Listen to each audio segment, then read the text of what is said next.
Oh my god, guys, we finally have CADs for the new iPad Pro, and wait a minute, this looks like the old iPad Pro.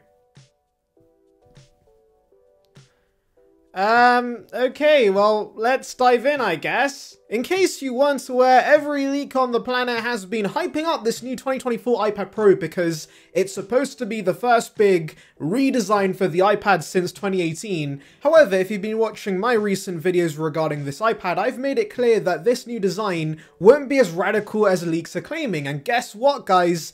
I'm right, because we do now have some CADs for these new iPad Pros that have leaked from Apple's factories in China, and this is what case manufacturers are using right now to make their cases, so I would say it's pretty legit. We are very close to release anyway, so the closer we get, the more credible these kind of rumors get in my opinion. And so looking at these photos, you can see this essentially looks like today's iPads. It has the same flat sides and a very similar camera module, and sorry to gloat guys, but I've known this forever, okay? Apple likely is never going to go back to the rounded edges for the iPad because the Apple Pencil needs to attach on the sides, and so there's very little they can change with the actual chassis of the iPads. I was also under the assumption this iPad Pro would be compatible with old accessories, but there is a chance Apple does screw us over when it comes to cases because, guess what? There is one big change, and that are the dimensions. We have heard a lot about this new iPad getting thinner, and that's definitely apparent with these CAD renders. In fact, it's kind of funny how the USB-C port barely fits on the device.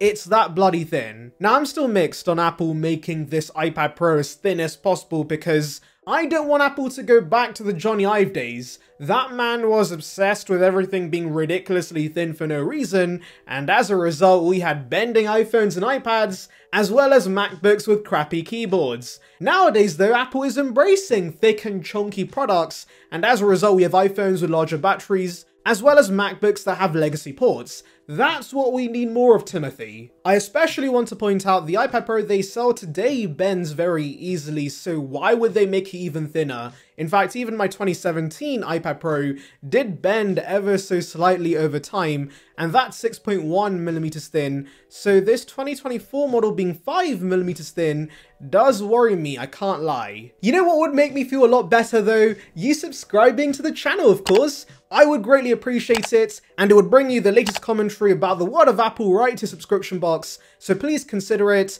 The button is below. We're trying to hit our next milestone of 16,000 subscribers, so join the Surroundbyte gang now. Anyways, I have seen some argue Apple shredding the thickness and the overall weight of the new iPads because the Magic Keyboard is gaining a few pounds. We have actually heard about a redesigned keyboard in the works that's going to have an aluminium inner shell, and that is going to add a ton of extra bulk, which is not a good thing when the iPad Pro and Magic Keyboard today weigh more than a bloody MacBook Air. That's quite insane, and I understand why they could be making the iPad Pro thinner, but still, I'm worried about the durability. I guess they could use a titanium frame as they have on the iPhone, but there's been no rumors regarding this, and considering there's no glass back on the iPads, I still see them sticking to an aluminium shell, unfortunately. Also remember, if the iPad Pro is getting thinner, it's very likely this won't be getting a battery increase, and if you're worrying Apple shrunk the battery to make it thinner, I don't think that's going to be the case, thankfully, because the main reason Apple was able to make the body thinner is because the OLED panel is so much thinner than, of course, LCD and mini LED. But coming back to the iPad, it does kind of suck there's been little to no improvements endurance-wise for the iPads. Yes, today the iPad Pro does the job in this aspect, and is fine for most consumers, but considering the iPhone and the Mac has seen massive leaps in this aspect, I'm a little confused Apple's stuck to 10 hours of endurance for the iPads for over a decade now. Anyway, circling back to dimensions, not only is the thickness changing, but they're also getting slightly wider and taller, which means there is a good chance Apple's gonna force you to buy another $300 keyboard. Yay! Now in terms of other design changes, there's really nothing here. There were some rumors about MagSafe coming to the iPad, but it seems that won't be the case because the magnetic strip on the bottom of the iPad's still there, which does suggest to me there's no MagSafe, because if there was, I'm sure Apple would have used that to dock the Magic Keyboard to the iPads, much like accessories attached to the back of the iPhone's MagSafe ring. And to be honest, I don't really care about this version of MagSafe.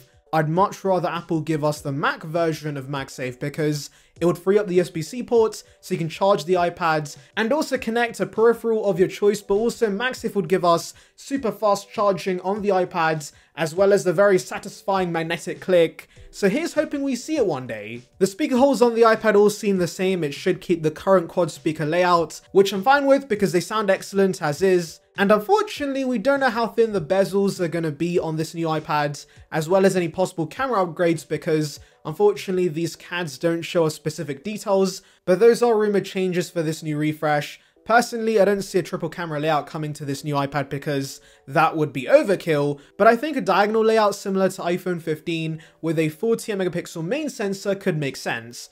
That's still overkill, I do agree, but Apple is pushing for things like ProRes support for the iPad, so clearly they think some portion of iPad Pro consumers are shooting movies with their bloody iPads. We also have no idea if the landscape camera is coming to this iPad. There was a leak regarding this from 9to5Mac, and I do wonder how it's going to be implemented, considering the Apple Pencil strip right now is right above where the camera should be. But I guess they can move that strip to the sides. We shall see what they do, but I'm praying it does materialize because it doesn't make sense the cheapest iPad offers that, but the others don't. Every iPad should have the landscape camera. Now, ultimately, I'm still not so optimistic about these new iPads. Yes, I know David in the comments is going to point out that I'm always very negative, which is kind of true, but I do have my reasons when it comes to the iPads. Don't get me wrong, it would be awesome to watch movies and TV shows on this. A 13-inch panel that should be 4K or 5K resolution with 2000 nits of brightness is definitely going to be awesome, but do I really need to pay $1,300 for that? It seems pretty overkill for that kind of usage. And while yes, there are pro apps on the iPads and some make it work as a computer replacement, it still pales in comparison to the versatility macOS offers. I feel like right now the base iPad and to an extent the iPad Air are decent buys if you want a tablet that's reasonably priced, but dropping $1,000 on an OLED iPad that functionally does nothing different to other iPads is hard to justify. Anyways, let me know your thoughts in the comments, make sure to like and subscribe for more content like this, and thank you for watching. So I know the M1 MacBook Air has been officially discontinued, but it's still available from third-party retailers as they clear existing stock, and so some of you guys might be wondering, should I get the M1 or pay the extra for the new M3 15-inch? And I'm sure there's also those considering upgrading from M1 to M3, so let's discuss all of that in today's video. Beginning with the biggest change between these MacBooks, we have the overall design.